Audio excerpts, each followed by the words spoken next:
ጤና ይስጥልን ክቡራትና ክቡራን አድማጮች እንደምን አደራችሁ። ካን ሬዲዮ ሬካ የእስራኤል ድምጽ ሬዲዮ በአማርኛ ቋንቋ የሚያሰራጨውን ዝግጅት እነሆ ጀመረ።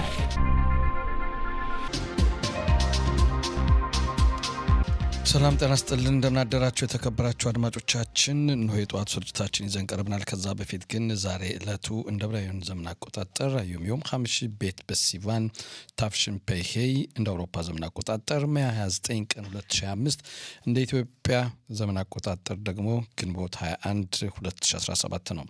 የቴክኒክ ባለሙያችን ዳቪድ ሚራን፣ ስቱዲዮ ተረኞች ወርቅነሽ እቴና ይጮባይነን። እንግዲህ እንደተለመደው ዝግጅታችን በዜና በመጀመር ከዛም የዜና ትንታኔ እንዲሁም ጋዜጦች ለአንባቢያን ምን ይዘው ቀረቡት የሚሉትን እንመለከታለን። እስከ ስርጭታችን ፍጻሜ እስከ ጠዋት 7 ሰዓት ድረስ ቆይታችሁ ከኛ ጋር ይሁን እያልን አሁን ወደ ዜና እንወስዳችኋለን። ዜናውን ባልደረባይ ወርቅነሽ እቴ። አመሰግናለሁ አይቸው። አርዕስተ ዜና። የሀረዲ ማህበረሰብ ተወካዮችና የክነሴት የውጭና ደህንነት ኮሚቴ ሊቀመንበር ዩሊ ኤድልሽታይን የሽባ ተማሪዎች ውትድርና እንዲያገለግሉ በሚያወዛገበው ጥያቄ ላይ እስከ እኩለ ሌሊት ተወያዩ ተባለ። የገንዘብ ሚኒስቴር በጸሌል ስሞትሪች ሐማስን እንደገና እንዲያገግም እድል ከመስጠት ይልቅ ገመዱን አንገቱ ላይ ማጥበቅ አሁን የግድ እንደሚያስፈልግ ገለጹ። መንግስትን የሚቃወሙ በአስሮች የሚቆጠሩ ሰልፈኞች ትናንት በቴል አቪቭ በሊኩድ ፓርቲ ጽህፈት ቤት መሽገው ችግር መፍጠራቸው ተገለጸ። የአሜሪካው ፕሬዝዳንት የመካከለኛው ምስራቅ መልእክተኛ ስቲቭ ዊትኮፍ በጋዛ ሰርጥ ጦርነት የተኩስ አቁም ስምምነት ላይ ለመድረስ መንግስታቸው አዲስ የድርድር ሀሳብ ሊያቀርብ መዘጋጀቱን አስታወቁ። የሚሉት ዋና ዋና ዜናዎች ናቸው። ዝርዝሩን እነሆ። የሀረዲ ማህበረሰብ ተወካዮችና የክነሴት የውጭና ደህንነት ኮሚቴ ሊቀመንበር ዩሊ ኤድልሽታይን የሽባ ተማሪዎች ውትድርና እንዲያገለግሉ በሚያወዛግበው ጥያቄ ላይ እስከ እኩለ ሌሊት ተወያዩ ተባለ። የሀረዲ ማህበረሰብ ወጣቶች በመከላከያ ሰራዊት ውስጥ ለብሔራዊ አገልግሎት እንዲዘምቱ ለዓመታት በሚያወዛግበው ጥያቄ ዙሪያ በማህበረሰቡ ተወካዮችና በክነሴቱ የውጭና ደህንነት ቋሚ ኮሚቴ ሊቀመንበር መካከል ሌሊቱን ሙሉ በጠቅላይ ሚኒስትሩ ቢሮ የተካሄደው ውይይት ጥሩ ሂደት የታየበት ሲሆን ውይይቱ ዛሬም የሚቀጥል መሆኑ ተገልጿል። ባለፉት ቅርብ ጊዜያት በጉዳዩ በነበረው ውይይት የሀረዲ ተወካዮች የብሔራዊ አገልግሎት ዘመኑ ወደ 1 ዓመት ተኩል እንዲያጥርላቸው ጥያቄ ያቀረቡ ሲሆን ዩሊ ኤድልሽታይን ግን ሀሳቡን አልተቀበሉትም ተብሏል። ጠቅላይ ሚኒስትር ቢንያሚን ኔታንያሁ የሻባክ ድርጅት ኃላፊ አድርገው ለመሾም የመረጧቸው ሜጀር ጄኔራል ዳቪድ ዚኒ መከላከያ ሰራዊቱ ከአገልግሎት ሊያስወጣቸው መሆኑን አስታወቀ። መከላከያ ሰራዊቱ ዳቪድ ዚኒን ዛሬ ከአገልግሎት ሊያሰናብታቸው መሆኑን ያስታወቀ ሲሆን ዳቪድ ዚኒ ለ30 ዓመታት ያክል ወታደራዊ አዛዦችን በማሰልጠንና ልምምድ በማድረግ እንዲሁም በተለያዩ ኃላፊነት አገልግለዋል። የዳቪድ ዚኒን መሰናበት ለማጽደቅ ዛሬ ኢታማጆር ሹሙ በተሳተፉበት ውይይት እንደሚካሄድ ተገልጿል።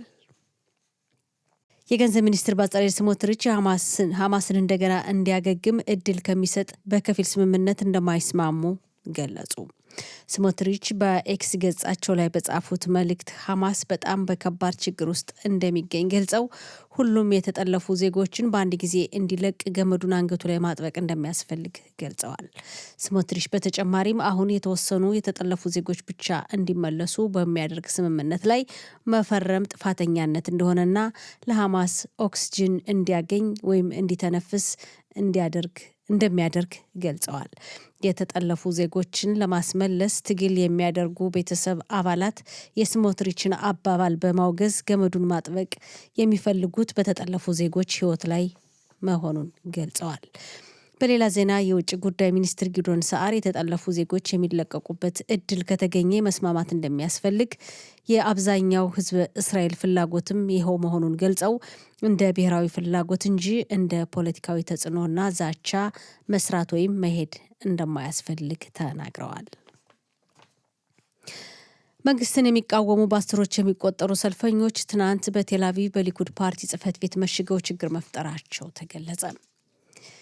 ከተወሰኑ ሰዓታት በኋላ ፖሊስ ሰልፈኞችን በኃይል የበተነ ሲሆን 60 የሚሆኑ ሰልፈኞች በቁጥጥር ስር መዋላቸው ታውቋል። ሰላማዊ ሰልፉ ህጋዊ ፈቃድ የሌለውና ሁከት የተሞላበት የአካባቢውን ጸጥታም ያደፈረሰ መሆኑን ፖሊስ ያስታወቀ ሲሆን በአካባቢው መንገዶችን ለተሽከርካሪዎች የዘጉና ደመራ እሳት ያቀጣጠሉ ተጠርጣሪዎች በቁጥጥር ስር መዋላቸውንም ፖሊስ ጨምሮ ገልጿል።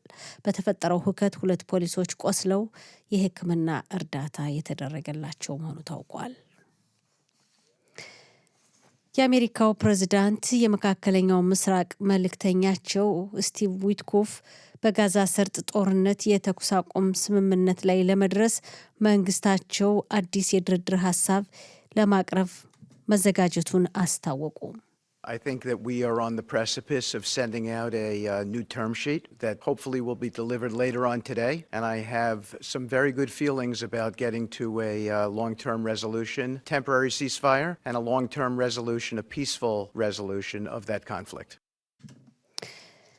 ዊትኮፍ አዲሱን የስምምነት ሰነድ ለማቅረብ ዶናልድ ትራምፕ ከመረመሩት በኋላ በቅርብ ሰዓታት ሊቀርብ እንደሚችል ገልጸዋል። ዊትኮፍ በተጨማሪም በዋይት ሀውስ ቤተ መንግስት ለጋዜጠኞች በሰጡት መግለጫ እንዳሉት በአዲሱ ድርድር ሀሳብ የተኩስ አቁም ስምምነት ላይ ለመድረስ እድል ይኖራል ብለው እንደሚያስቡና በጣም ጥሩ የሆነ ስሜትም እየተሰማቸው እንደሆነ ለጋዜጠኞች ገልጸዋል። አሜሪካዊው የዓለማችን ከበርቴ ኤሎን መስክ በመንግስት ያላቸውን ስራ የሚጨርሱ መሆናቸውን አስታወቁ። ኤሎን መስክ በእርሳቸው ባለቤትነት በተያዘው ኤክስ በተባለው መገናኛ አውታር ላይ በጻፉት መልእክት በአሜሪካ መንግስት ያላቸውን ልዩ የስራ ኃላፊነት መጨረሳቸውን ተከትሎ ስለተሰጣቸው አጋጣሚም ፕሬዝዳንት ዶናልድ ትራምፕን ማመስገናቸው ታውቋል። በመጨረሻም የአየር ንብረት ትንበያ። የአየሩ ጸባይ ከዛሬ ጀምሮ እስከ ሳምንቱ መጨረሻ ቀናት ድረስ የሙቀቱ መጠን ደረጃ በደረጃ እየጨመረ እንደሚሄድና ቅዳሜን በጣም ሞቃታማ እንደሚሆን የአየር ንብረት ትንበያ ባለሙያዎች ከላኩልን ዘገባ መረዳት ችለናል። የዛሬው ቀን የሙቀት መጠን በዲግሪ ሴንቲግሬድ በኢየሩሳሌምና አካባቢዋ 25፣ በቴልአቪቭ 26፣ በሃይፋ 24፣ በቤርሸባ 29፣ በኢላትና አካባቢዋ 36 ዲግሪ ሴንቲግሬድ ይደርሳል። አይቸው ዜናው አበቃ። ወርቅነሽ እናመሰግናለን። አይቸው እንደምን አደርክ? ጤና ይስጥልን። እንደምን አደርሽ ወርቅነሽ? በድጋሚ ሰላም ነው። ስርጭታችን በርግጥ ጀምረናል። ጠዋቱ ያው እንግዲህ ግማሽ ሌሊት ጥሩ ነው፣ ግን ያው ስለለመድ ነው እኔ ምንም አዲስ ነገር አይሰማኝም። አሁን እንግዲህ ዜናውን አቅርበነዋል። ጋዜጦች ደግሞ ትናንትም ዛሬም ሌሊትን ያለውን አዳዲስ ያው አድማጮች የሚሰሙትን አዳዲስ ርዕሰ ጉዳዮች ያቀርባሉ። እንደው ጋዜጦች በዛሬ እትማቸው ምን ዋና ዋና ነገር ይዘዋል? በድጋሚ አመሰግናለሁ ወርቅነሽ። እንግዲህ ጋዜጦች በተለይ አራቱም ጋዜጦች እዚህ ፊት ለፊታችን ይገኛሉ። የዲዮታ አሮኖት፣ ማዕሪብ፣ እስራኤላዊውና ሀሬት ናቸው። በተመሳሳይ መልኩ ሁሉም በመጀመሪያ ሽፋናቸው ላይ ከፎቶግራፍ ጋር በማያያዝ ትናንት 600 ቀናት ሐማስ ጦርነት ተከፈተብን እንዲሁም የተጠለፉ ወገኖቻችን የ600 ቀናትን ምክንያት በማድረግ በተለያዩ የሀገራችን ክፍል ሰላማዊ ሰልፎች ተካሂደዋል። እነኚህን የሰላማዊ ሰልፎች ሂደቶችን በተመለከተ በሰፊው ዘግቦታል፣ ጽፈውታል። እንደገና በተለይ የተጠለፉት ወገኖቻችን ለማስመለስ በሚደረገው ጥረት በተለይ ፕሬዚዳንት ትራምፕ መልእክተኛ የመካከለኛው ምስራቅ መልእክተኛ ቀደም ሲል አንቺን በዜና ተጠቅሰሽዋል ዊትኮፍ አዲስ ሀሳብ የስምምነት የሚወስድ አዲስ ሀሳብ ይዤ እቀርባለሁ ያሉት ሁኔታ አለ። በዚህ ዙሪያም እንግዲህ አንዳንድ የጥምር መንግስት ፓርቲዎች እንደነ በጻለል ስሞትሪች ሚኒስተር በጻለል ስሞትሪችም ይሄ ነገር ሊሆን አይችልም የሚል ሀሳብ እሳቸውም ያቀርቡ ነው። የውጭ ጉዳይ ሚኒስተር ጊዶን ሳርም የተጠለፉት ወገኖቻችን የሚለቀቁበት መንገድ ካለ የግድ ወደዚህ መስማማት አለብን፣ ፖለቲካዊ ሳይሆን ይሄ አገር አቀፍ የሆነ ስምምነት እንዲመጣ መደረግ ነው፣ በአገርን በሚጠቅም ሁኔታ ማሰብ እንጂ አሁን ወደ ግል ፖለቲካ አንሮጥ በማለትም የተናገሩት ሁኔታ አለ። በማከታተልም ሄሴግ መከላከያ ሰራዊታችን በተለይ የመከላከሉን ዘዴ ተወንጫፊ ሮኬት ተምዘግዛጊዎች እንዲሁም ድሮን ያለምጠር ወይም አውሮፕላን ፓይለት አልባ የሚበሩ አውሮፕላኖችን በአየር ላይ እንዳሉ ለማምከን እስራኤል በራሷ የተሰራ በአይነቱ ልዩ የሆነ ሌዘር ወይም ጨረር በዚህ ምክንያት ትናንት ማታም በዜናችን ቀልጸነው ነበር። በዚህ ከ40 በላይ የተለያዩ የአጥፍቶ ጠፊ አውሮፕላኖችን በአየር ላይ እንዳለ ማምከናውና ይህ ደግሞ ትልቅ ኩራት የሚያሰማን ነው በተለይ ለሀገራችን የሚል ጽሑፍ በዚህ በትልቁ ተጽፏል። ከዛ ወደ ይቅርታ ወደ ውስጥ በምንመለከትበት ሰዓት በተለይ 601 ቀናትን ከዛሬው ጋር ጨምሮ አስቆጥሯል። ሁሉም የሚሉት በኃይል በመጠቀም ወታደራዊ ኃይል በመጠቀም የተጠለፉት ወገኖቻችን ማስመለስ ይቻላል ነው። ግን እስካሁን ድረስ ያየነው እንደዛ አይደለም በድርድር ነው እንጂ የሚል ይህን የሚቃወሙ ብዙዎች የጻፉትኝ አለ። በማከታተልም እንግዲህ በትናንትናው ዕለት እኛም ምሽት ላይ በዜና ጠቅሰነው ነበር። ኢራን ላይ እስራኤል ጥቃት አደረሰች የሚል ጽሑፍም ነበር ትናንት። ግን ትክክል አይደለም በሚል ሁኔታ አለ። ግን ሰሞኑን ግን ያው እስራኤል ኢራንን ታጠቃለች የሚል በተደጋጋሚ እየተጠቀሰ ይገኛል። ይህም በከፍተኛ ደረጃ ትንሽ በተለይ በአሜሪካና በሀገራችን መካከልም ትንሽ ውጥረት የተሞላበት ሁኔታ አለ። ዶናልድ ትራምፕም እንግዲህ ባለፈው ለናታንያሁ ተናግሬያለሁ በኢራን ላይ ጥቃት እንዳታደርሱ በማለት የተናገሩት ሁኔታ አለ። ይህ ደግሞ እንግዲህ በአሁን በአሜሪካና በቴህራን ጋር የሚደረገውን ስምምነት ድርድር ያገናጽፋል በሚል ምክንያት የጠቀሱት ሁኔታ አለ። ለዚህም ነው እንግዲህ አሁን በተለይ ምንም እንኳ ጠቅላይ ሚኒስትር ቤንያሚን ኔታንያሁ ትራምፕ ይህን አላሉም ብለው ቢያስተባብሉም ትራምፕ ግን ብያለሁ እያሉ ነው። ያም አልፎ ግን ጠቅላይ ሚኒስትር ቤንያሚን ኔታንያሁ መከላከያ ሰራዊቱን ኢራንን ለማጥቃት ቅድመ ዝግጅቱን አድርጎ እንደጨረሰና እሳቸውም እንግዲህ የመጨረሻ የሚሉትን ዝግጅት መከላከያ እንዲያደርግ ያዘዙበት ሁኔታም አለ። በትናንትናው ዕለትም መከላከያ በጻና የሚገኘውን በየመን የሚገኘውን የአማጽያን ሁቲም የአውሮፕላን አገር አቀፍ ዓለም አቀፍ ይሉታል እንግዲህ እነሱ የአውሮፕላን ጣቢያ እንደመታ ይተነገራል። አንዲት ቀርታቸው የነበረች የሁቲም አውሮፕላንም መመታቱን እዛው ላይ የሚጠቅስ ዘገባም አለ። በአዛ ውስጥ የሚደረገው የሰብአዊ እርዳታ ክፍፍል ላይም ችግር እየፈጠረ እንደሆነ የሚታወቅ ነው። እንግዲህ ለዚህ ደግሞ ሆን ብሎ ሐማስ የሚጠቀምበት መሳሪያ ነው፣ ሐማስ ነው ለዚህ ሁሉ የሚያደርስ የሚል ጽሑፍ ይታያል እዚህ የተጻፈ አለ። ይሄም እንግዲህ ሐማስ አሁን በአሁኑ ሰዓት ይሄን የሚከፋፈለውን እርዳታ የሚያከፋፍሉት ከውጭ የመጡ የግል ድርጅቶች ናቸው። ያ ነገር እንግዲህ ሆን ብሎ እውን እንዳይሆን በጥሩ ሁኔታ እንዳይከፋፈልም ሐማስ የራሱን ዘዴ የተጠቀመ አስተዋጽኦ እያደረገ ነው ይላሉ። እዚህ ጽሑፍ ላይ እንደሚታየውም ያው ረብሻ እንደነበርና ያለ አግባብም ከቦታው የነበረውን ምግብ ወይም ሰብአዊ እርዳታ የተበዘበዝን የተዘረፈበት ሁኔታ ይታያል።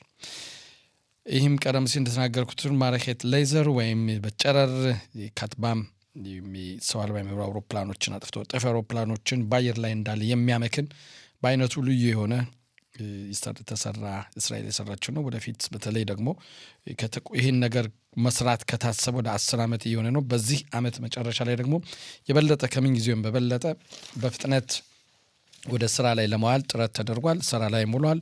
በሚገርም ሁኔታም በዚህ በጨረር ምክንያት ብዙ ሰው አልባ የሚበሩ አውሮፕላኖችን መጥቶ መጣላቸውን አስታውቀዋል። በትናንትናው ዕለት በቴል አቪቭ በተደረገው የተጠለፉት ወገኖቻችን ይመለሱ የሚል ሰልፍ ላይ አንቺም እንግዲህ ወርቅነሽ በዜና እንደገለጽሽው በተለይ የሊኩድ ፓርቲ መስሪያ ቤት የሆነውን በቴል አቪቭ የሚገኘውን በጉልበት ሰብረው በመግባት የጠቅላይ ሚኒስትሩ ቢሮ ድረስ ለመድረስ ሙከራ አድርገው ነበር። በቦታው የነበሩ ፖሊሶች እንዲሁም ሌሎች በቦታው በመገኘት ይህን ነገር ሊያስቆሙት ችለዋል። ብዛት ያላቸውንም እየታሰሩም አሉ። ይሄ አይነት ሁኔታ እንግዲህ እየተደጋገመ እየመጣ ስለሆነ ይሄም ጥሩ አይደለም የሚሉ ብዙ አመለካከቱ አስተያየቶች እየተሰጡ ይገኛሉ። ይህ ነገር በዚህ አይነት ሁኔታ በሚደረገው ሰላማዊ ሰልፍ የተጠለፉትን ማስመለስ ይቻላል ወይ ብለው የሚጠይቁም አሉ። እዚህ ጋዜጣ ላይ ተጽፏል። ቀደም ሲል እንግዲህ እንደሚታወቀው ሃይማኖተኞች ተማሪዎች ወደ ወታደር ቤት ለማስገባት የሚደረገው ጥረትም ያው እንግዲህ ለማስገባት አንዳንዴ እነሱን እንዳይገቡ ወይም እንዳያገለግሉ ወታደር ቤት ገብተው እንዳያገለግሉ የሚላለ ያም ሆነ ይህ ህግ መደንገግ አለበት። ይሄ ህግ ደግሞ እስካሁን ፊታችን ያለው የሽቦት በዓል ድረስ አንድ ነገር ካልሆነ የአህዱት ቶራ በተለይ የአህዱት ቶራ የሚሰኘው ከጥምር ፓርቲ የጥምር መንግስት ጋር አብሮ መንግስት ያቋቋመው ስልጣን እንደሚለቅ የሚፈልግ እንደሆነና ሌሎችም እንደውም ወደ ምርጫ እንሂድ የሚል ሐሳብ እንዳለ መንግስትን የመጣል ሁኔታ እቅድ እንዳለ እየተነገረ በዚህ ተነግሯል። በዚህ ምክንያትም እንግዲህ ከመንግስት ይቀበሉ የነበሩት ባጀት እንደተቀነሰ የሚታወቅ ነው። ግን በዚህ ምክንያት ደግሞ በመንግስት የሚሰጣቸው የነበረውን ገንዘብ ለመተካት በተለያዩ መንገዶች በተለያዩ ዘዴዎች ገንዘብ እያሰባሰቡ በተለይ በጽዳቃ ምክንያት እንግዲህ እያሰባሰቡ እንደሆነ በእውነት መንግስት ከሚሰጣቸው ገንዘብ ያላነሰ እንዳገኙ የሚታይ ወይም የሚያሳይ ጽሑፍ አለ እዚህ ላይ። ከዛም እንግዲህ ወደ እስራኤል ሃዮም በምንመጣበት ሰዓት ይህም እንግዲህ ዊትኮፍ የመካከለኛው ምስራቅ ፕሬዚዳንቱ መልእክተኛ የሚያቀርቡት አዲስ ሐሳብ አለ። እንግዲህ በየጊዜው አዳዲስ ሐሳብ ይባላል። ይህም እንግዲህ ፕሬዚዳንቱ ካጠኑት በኋላ ይህን ይቀርባል የሚል ሐሳብ እንዳለ ለዚህም እንግዲህ የሚደረገው ቅድመ ዝግጅት ላይ እንደሆነ ይነገራል። እንግዲህ እስራኤል ምናልባት በተኩስ አቁም ስምምነቱ ዙሪያ ላይ የመጨረሻውን እሽታ ከሰጠች ወይም ትንሽ ብትለሳለስ ካላት አቋም ዛሬውን ስምምነት ሊፈረም ይችላል በማለት የተጻፈ ሁኔታ አለ። ዞሮ ዞሮ እንግዲህ ይሄ አዲስ ሐሳብ የሚቀርብበት ነው አለኝ። ከዛ በማከታተልም ያው የሃይማኖተኞች ተማሪዎችን ወደ ወታደር ቤት ለመውሰድ ከጠቅላይ ሚኒስትር ቢንያሚን ኔታንያሁ ጋር ዩሊ ኤድልሽታይን ተገናኝተው ተወያይተዋል። በዙሪያ ምን ደረጃ ላይ እንደደረሱ እንግዲህ ወደፊት የምናየው ጉዳይ ይሆናል። ከጥቅምት 7 ጀምሮ ከጥቅምት 7 2023 ጀምሮ ያለው ሁኔታን በማስመልከትም በሰፊው የተገለጸበት ሁኔታም አለ።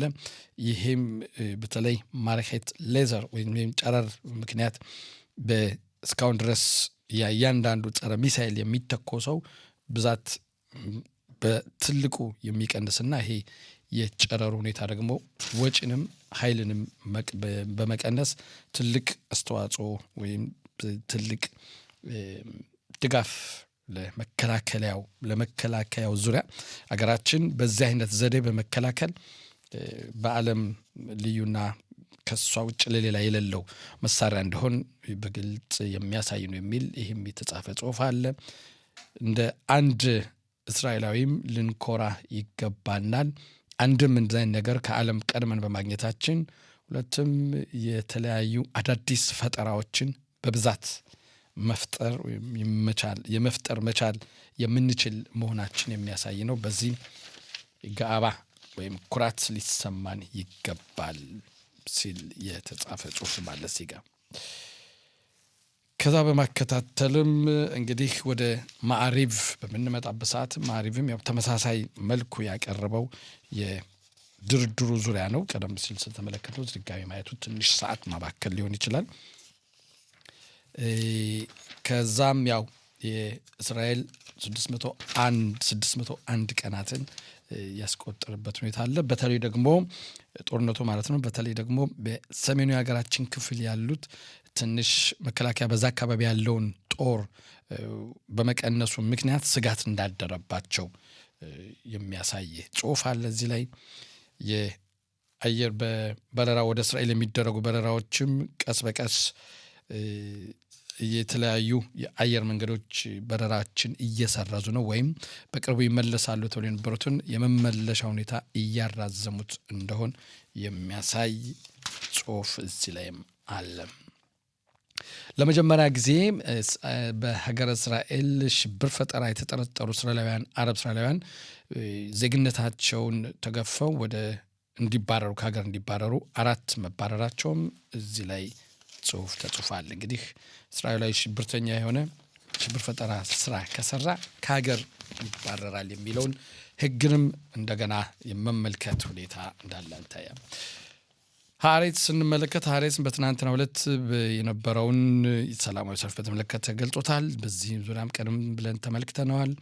የአሜሪካ ትራምፕ ለጠቅላይ ሚኒስትር ቤንያሚን ኔታንያሁ አሁን ኢራንን መምታት ማለት በሁለታችን ያለውን ድርድር ማሰናከል ነው፣ ይሄም ወደ ጥሩ መንገድ ይሄድን ነው የሚል ጽሁፍ የተናገሩትን በጽሁፍ መልክ እዚህ ጋዜጣ ላይ አስቀምጦታል።